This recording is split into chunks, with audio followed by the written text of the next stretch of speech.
Yo, everybody, hope you all are doing well. And today is Night of Champions in Riyadh, Saudi Arabia, 8 p.m. local time, 1 p.m. Eastern time, and streaming all around the world on the ESPN app. Apologies, we weren't able to get a full video out here, so I'm just going to go solo here and give my predictions for each match and how I have things going. Starting off here with the Queen of the Rings final between the Women's World Champion Liv Morgan and Io Sky.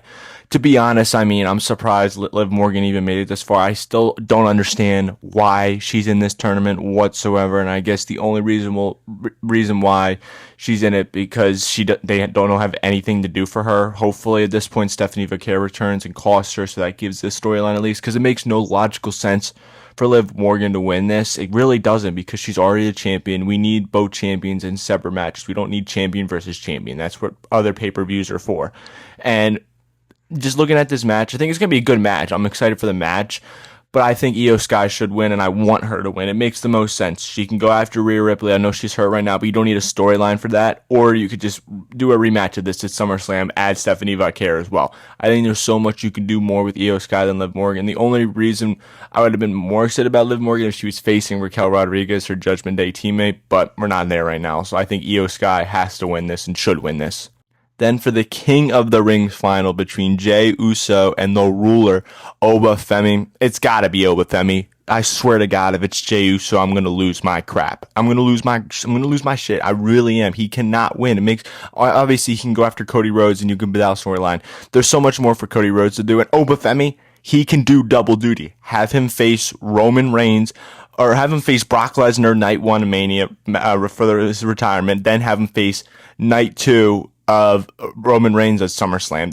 Obafemi can do double duty. He's very capable of doing it, and I think he should easily win this. It should be a squash match, but it should be a match that Obafemi is able to dominate as a whole and win against Jey Uso. And both United States championships are on the line. Surprisingly, the woman, it's its first PLE since being established. Tiffany Stratton versus Jade Cargill. Obviously, I think this was supposed to be Rhea Ripley in her spot, but she's hurt right now, so we just got to go with the punches and stuff like that.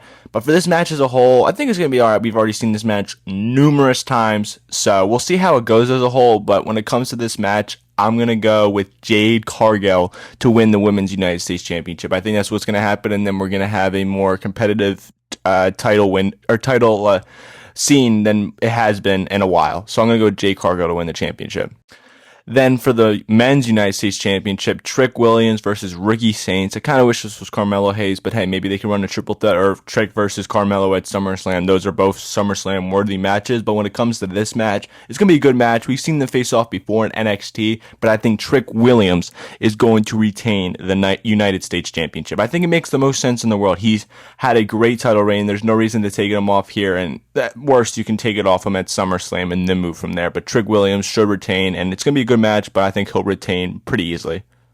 Then we have a steel cage match to wrap up this trilogy between Seth Rollins and Braun Breaker. We all thought it was done, but then Braun Breaker cost Seth Rollins in the first round of the King of the Ring. When it comes to this match, though, I think a multitude of things can happen. We could possibly see Bronson Reed return tonight, but I think Seth Rollins is going to win tonight, and he's going to pin Braun Breaker with a stomp, then a 1-2-3, or he's going to escape the cage. I think it's more likely that he actually pins Breaker, but we'll see either way. But I think Seth Rollins is going to win this. It makes a lot of sense, and I think for Braun Breaker at this point, his stock they already had kind of disintegrated or deteriorated once he got injured, and it hasn't really been the same since he's come back. So you kind of can keep him in the main event scene, but Seth Rollins, I think, winning this feud would be better for him. So then when it comes to, I think, would be the main event of tonight's show, Cody Rhodes, Gunther, and Sami Zayn for the Undisputed Championship in a triple threat match, pretty much wrapping up this feud between probably all the three of them, or we might have one more between Cody and Sami.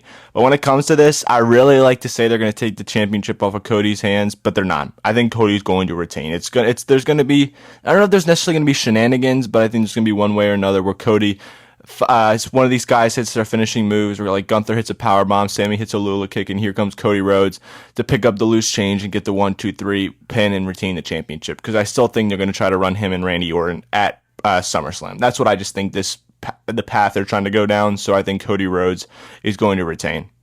But we will see either way. Night of Champions at 1 p.m. today. I'll talk to you guys later from my reactions. Peace.